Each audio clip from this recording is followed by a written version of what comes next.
Għal-kariga ta' Segretarju Ġenerali tal-Partit Nazzjonalista hemm disgwit ġdid dwar min għandu jkun filwaqt li l-Kap Bernard Grech m'għandu l-ebda kelma dwar min għandu jkun. One News jista' jiżvela mis-sorsi tiegħu fl-istamperija li hemm 3 ismijiet, 2 ex-deputati nazzjonalisti u ieħor l-avukat ta' Bernard Grech. Iżda il-ġlied qed iqum dwar l-isem ta' Martes Portelli, illum kap eżekuttiv tal-Kamra tal-Kummerċ. Portelli hemm min jara papabbli u oħrajn qed jisqu li fil-mument tal-prova din dabret rasa u reżenjat mill-Grupp Parlamentari Nazzjonalista. Riżenjat fi żmien li beda jinħema komplot ġdid biex aktar tard dik is-sena Adrian Delija tqaċċat minn kap nazzjonalista u floku tpoġġa Bernard Grech. Dakinhar kienet ħabbret ir-riżenja billi kitbet ittra lill-Speaker tal-Parlament u mhux magħruf kienx ikkomunikat qabel mal-kap tal-partit. Dan il-fatt ġab ħafna argumenti u issa li reġa' tfaċċa isimha is-sorsi tagħna għalunna li reġa' beda d-disgwit l-isem ta' Portelli ilu jinħema anke għax għandha rabtiet ma' nies qrib Bernard Grech u kienet qed tiġi imbuttata mill-eks deputat nazzjonalista Claudio Grech, dak magħruf bħala il-filjozz tal-eks Ministru Nazzjonalista Austin Gatt.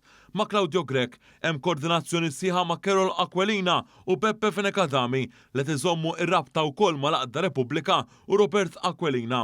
Il-Gazzetta Kulħadd flimkien ma' One News fil-bidu ta' din is-sena kienu żvelaw kif fil-Partit Nazzjonalista ilu jinħema pjan biex wara l-elezzjonijiet ta' Ġunju jiġi implementat il-pjan li jittajjar is-Segretarju Ġenerali Nazzjonalista Michael Piccinino.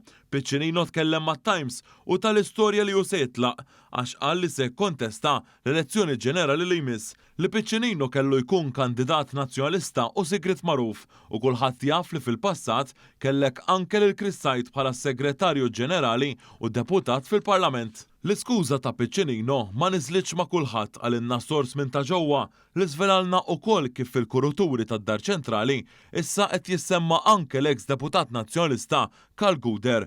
Guder mexxa il-kampanja ta' Bernard Grech fl-aħħar elezzjoni u qed imexxi il-midja tal-partit u kien spiċċa membru parlamentari permezz ta' co-option fi żmien Gonzi PN. Sa dan it-tant hemm ukoll fazzjoni fil-Partit Nazzjonalista li qed tħeġġeġ l-avukat Edward De Bono jitfa' ismu.